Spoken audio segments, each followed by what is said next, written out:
ओं श्री जगन्नाथाय नमः। पवित्र मीन संक्रांति।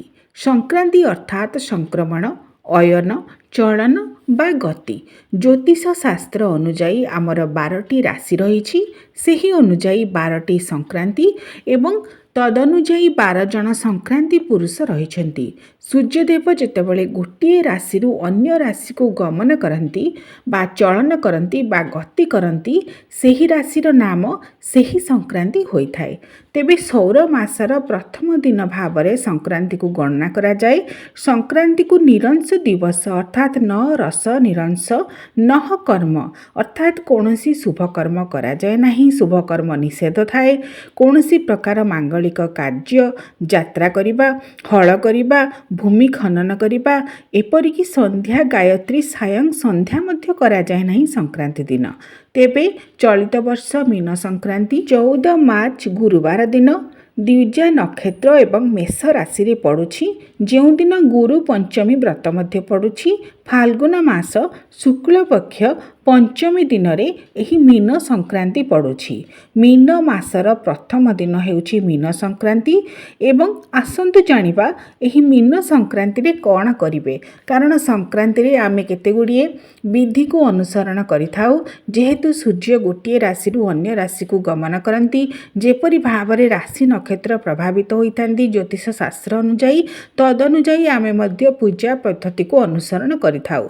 तेबे 12 राशि सहित 12 संक्रांति जेपरि भाव में संयुक्त होइथांती, अधिमास बा मळ मासरे संक्रांति पड़े नहीं। सेथिपाई केवल वर्ष सारा 12टी राशि को ही गणना करा जाइथाए।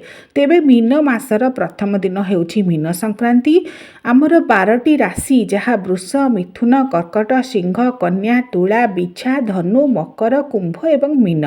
तेणु राशि चक्र रे सर्वशेष मीन राशि रही थाए। एवं एपरिकी संक्रांति जो 7 प्रकार संक्रांति रही, मंदा, मंदाकिनी, द्वाक्षी, घोरा, महोदरी, राक्षसी एवं मिश्रिता, एपरि भाव में 7 प्रकार संक्रांति रही।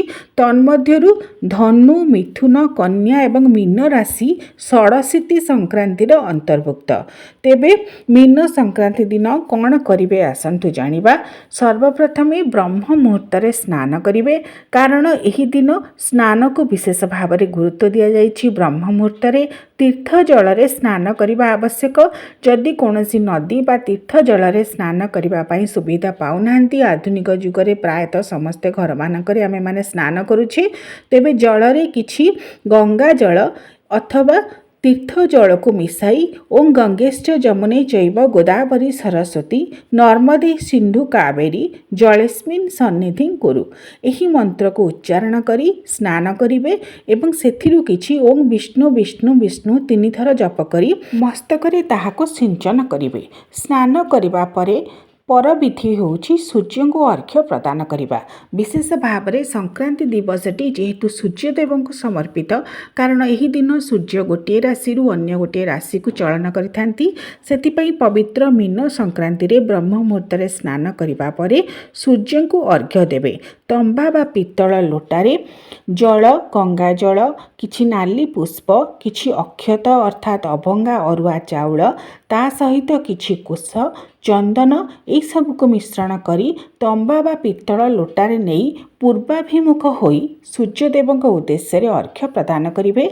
जेतेबेले अर्घ्य प्रदान करिवे सूर्यदेव को एही मंत्र उच्चारण करिवे। ओं जबा कुसुम संकाशं काश्यपेयं महाद्युतिं ध्वंतारी सर्वपापग्नं प्रणतोस्मि दिवाकरम। उदयी ब्रह्मणे रूपं मध्याह्ने तं महेश्वरम अस्तमाने स्वयं विष्णु त्रिमूर्ति च दिवाकर। एही मंत्र को उच्चारण करी पूर्व दिग को मुह करी 3 बार सूर्य देवता को अर्घ्य प्रदान करिवे। सूर्य देवता को अर्घ्य प्रदान करिबा पर विधि होछि दान देवा। मीन संक्रांति रे दान देवा को विशेष भाव में गुरुत्व दि जाइछि, कारण संक्रांति दिन मानकरे जेहेतु संक्रांति पुरुषकर प्रभाव रही थाए, तदनुजाई राशि नक्षत्र मध्य प्रभावित होइथांती बोली विश्वास करा जाए आमर हिंदू धर्म रे ज्योतिष शास्त्र अनुसार। तेणु संक्रांति दिन मानकरे किछि दान धर्म करा जाए एवं पवित्र मीन संक्रांति रे स्नान, दान, जप, तप, होम ए सब को विशेष भाव में मध्य गुरुत्व दि जाइछि। सेथिपई आपण ब्राह्मण को भोजन दे पारिबे, अर्थात ब्राह्मण भोजन कराइ ପାଇପାରିବେ, ଅନ୍ନଦାନ ବି ଦେଇପାରିବେ ଅଥବା ଟଙ୍କା ପଇସା କିମ୍ବା କୌଣସି ଅତ୍ୟାବଶ୍ୟକୀୟ ସାମଗ୍ରୀ ଯାହାଙ୍କର ଆବଶ୍ୟକତା ଅଛି ତାକୁ ମଧ୍ୟ ଦାନ ଦେଇପାରିବେ। ସ୍ନାନ ଦାନ ତାପରେ ଜପ ତପ ହୋମ 5 ପ୍ରକାର ବିଧି ମୀନ ସଂକ୍ରାନ୍ତିରେ ଗୁରୁତ୍ୱ ଦିଆଯାଇଛି। ତାପରେ ଠାକୁର ଘରକୁ ଆସି ଦୈନନ୍ଦିନ ଯେପରି ଭାବରେ ପୂଜା କରୁଛନ୍ତି ଠାକୁର ପୂଜା କରିବେ।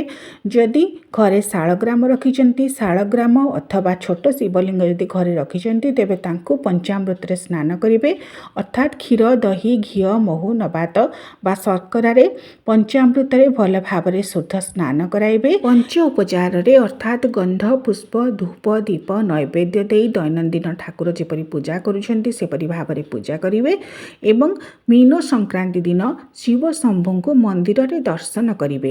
ଏହି ଦିନ ସଂକ୍ରାନ୍ତି ପ୍ରଭାବକୁ ହ୍ରାସ କରିବା ପାଇଁ ଶିବ ଶମ୍ଭୁ ଶଙ୍କର ଦେବାଧିଦେବ ମହାଦେବଙ୍କର ଦର୍ଶନ ପୂଜନ ଏବଂ ତାଙ୍କର ପ୍ରଦକ୍ଷିଣ ସାଧାରଣତଃ ଶିବ ଶମ୍ଭୁଙ୍କର ମନ୍ଦିରରେ ଆମେ ଦେବାଧିଦେବଙ୍କର ପ୍ରଦକ୍ଷିଣ ଅର୍ଦ୍ଧ ପରିକ୍ରମା କରିଥାଉ। ଅର୍ଦ୍ଧ ପରିକ୍ରମା କରିବେ ପାର୍ବତୀ କୁଣ୍ଡ ପର୍ଯ୍ୟନ୍ତ ଏବଂ ଏହି ଦିନ ଶିବ ଶମ୍ଭୁ ଶଙ୍କରଙ୍କର ଦର୍ଶନ କରିବେ। ରୁଦ୍ରାଭିଷେକ ମଧ୍ୟ କରିପାରିବେ।